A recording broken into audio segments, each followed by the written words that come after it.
A very good morning. Good morning, Secretary General.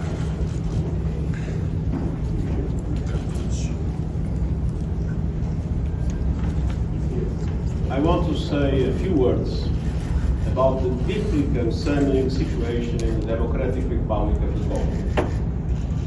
We are at a pivotal moment, and it's time to rally together for peace. Tomorrow, leaders from the East African community and the Southern African Development Community will take part in a summit in Tanzania. The focus will be addressing the crisis in the face of the offensive by the M23, supported by the Rwandan Defense Forces. Next week, in Addis Ababa, I will take part in a summit-level meeting of the African Union Peace and Security Council, where this crisis will be also front and center. In advance of these crucial gatherings, I want to make a special appeal for peace. Thousands of people have been killed, including women and children, and hundreds of thousands have been forced from their homes in the eastern DRC.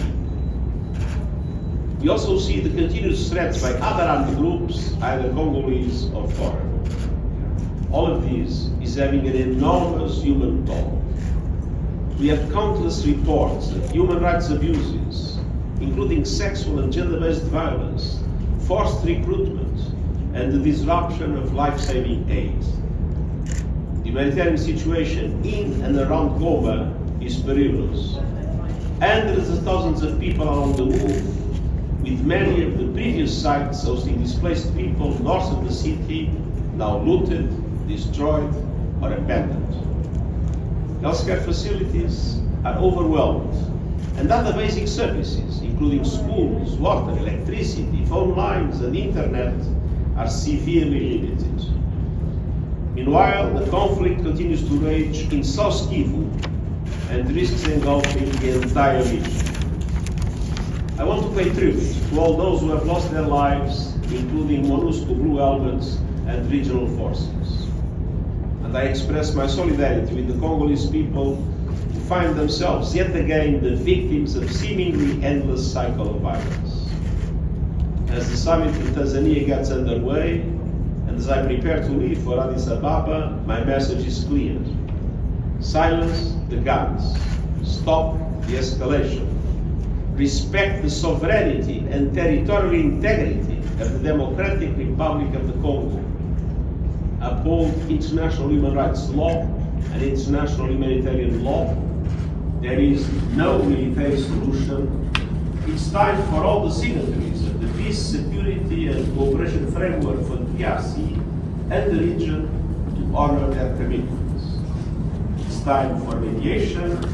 It's time to end this crisis. It's time to peace. The stakes are too high, and we need the active and constructive role of all players, namely neighboring countries, sub-regional organizations, the African Union, and the United Nations. Let us all act together for peace. Thank you. Yes, you please take some questions. Sorry.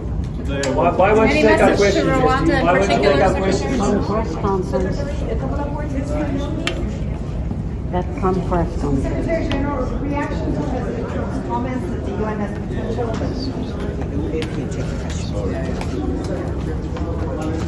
Why not? I know. It's a bit boring.